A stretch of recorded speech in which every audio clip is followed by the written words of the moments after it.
Welcome to the latest episode of Testable Faith. My name is Rana. I'm a biochemist and a Christian apologist, and I work for an organization called Reasons to Believe.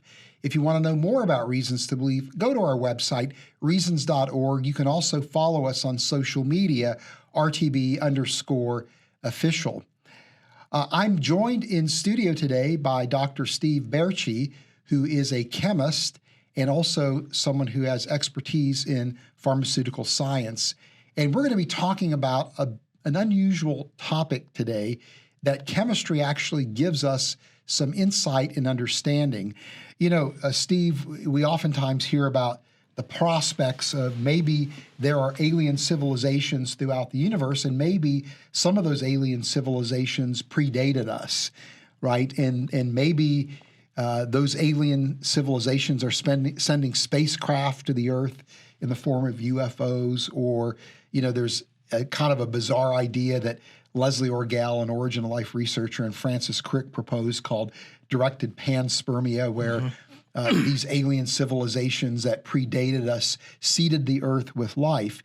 And you have an interesting take on that question as a chemist. So what does chemistry tell us about the possibility that there are alien civilizations that are out there that preceded us, and about the timing of our civilization and the emergence of life on Earth?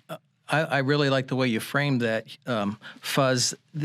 The problem for us as we think about, you know, the Star Wars sort of in a galaxy far, far away a long time ago, the problem for that is we're stuck with our own cosmos and our own periodic table. And if we look back to the beginning when God created, we only had, for several 100 million years, we only had a couple of elements, mostly hydrogen, a little bit of helium.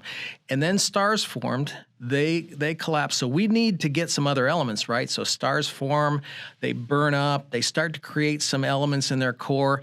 They supernova, explode, create neutron stars, maybe an occasional neutron star collides and spews out mass. That's how we start to get carbon, nitrogen, oxygen, sulfur, phosphorus, the elements needed for life. And without the elements needed for life, we're stuck with our periodic table, so you can't just make up life out of helium and hydrogen and maybe a couple of other elements. Well, I mean, it's kind of common surprisingly, for very knowledgeable, fine chemists to speculate that maybe life could be built from other molecules other than carbon, hydrogen, oxygen, nitrogen, phosphorus, and sulfur. But as chemists, you and I know that carbon is a really special type of chemical element that is really a standalone on the periodic table of elements, right?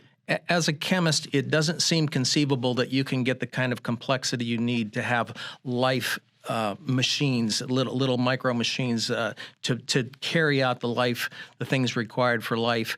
And, you know, people have speculated on silicon. You've talked about this in a couple of your books or chapters, where it just doesn't work because silicon goes too easily to silicon dioxide, which is sand, which is insoluble, and then you're lost. So you can't really get respiratory cycles and other things. You really need to have a carbon-based, because in our science fiction films we can imagine otherwise, but we can't imagine that in reality because we're stuck with our periodic table. Right. So we're limited to, again, a certain set of chemical elements that we need in order for life to be possible. So when do we have those chemical elements available in the right abundance? It seems clear to me from the literature that I've read that you need at least 2 generations of stars where they've formed, collapsed, exploded.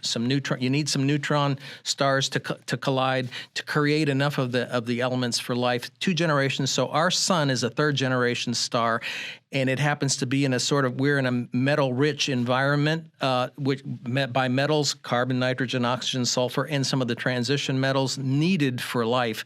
Not only that, you have to have, if you take it for habitability, you really have to have a molten core that provides a magnetosphere. And in order to get that, you need radioactive elements, typically thorium and uranium, and they take a little longer to produce because they're a higher molecular weight. So it's really a 3rd generation star, and it's probably about 9 billion years before, after the beginning of the universe before you have enough of those elements to create a planet that could sustain life. And even once you get that planet forming, right, you still, what you're going to have is single-celled organisms, right, that the planet itself has to undergo a type of evolutionary history in order for the conditions to be ripe for advanced life to emerge that is capable of forming a civilization. Exactly. So you're going to need a planet that has relatively placid or peaceful or nice conditions for a long period of time, and in order for that material to be transformed into enough organic material to sustain life. And, my view is that that's how God orchestrated this in a supernatural way to happen. But even in an atheistic sense, it's still going to take about 9 or 10 billion years, 8 to 10 billion years. And I just ran across an article that did some calculations to calculate the probability of a habitable planet as a function of cosmic time, and this isn't.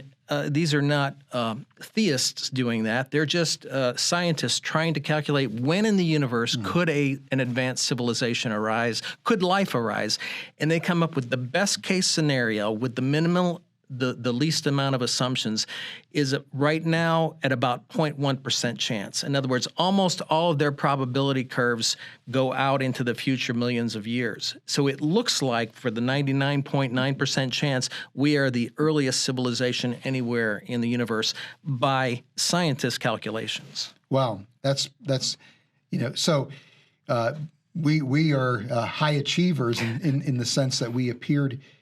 Our human civilization has appeared this early in the universe's history. So, of course, that then rules out any possibility that there's an alien civilization that predates us. Yes, and so if there are other alien civilizations out there, one, God created them, and two, they're simultaneous.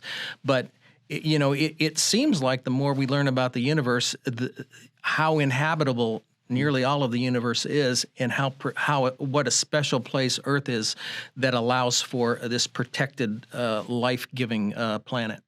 Yeah, and for many people that suggests that design, right, and design and purpose. Yes, exquisite design, and as Hugh and others, astronomers typically and physicists are the ones that describe this the best, I think, the exquisite design required. Hugh has done some calculations as to the probabilities, and it's astronomically low when you calculate that all out as he has documented. But this paper that I found in 2016 or 2017 is 0.1% chance that it could happen now, and they said that's with the best case assumptions. So we're on the very early point in cosmic time that life and advanced civilization could arise. Yeah.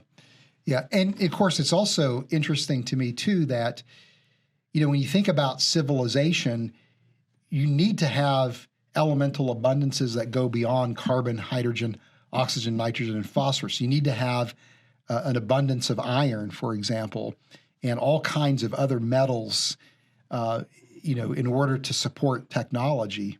Well, and even in order to support life, as you look at the biochemistry in the body, it uses several transition metals as absolutely critical to the processes and the molecular motors that drive our engines in life. Yeah.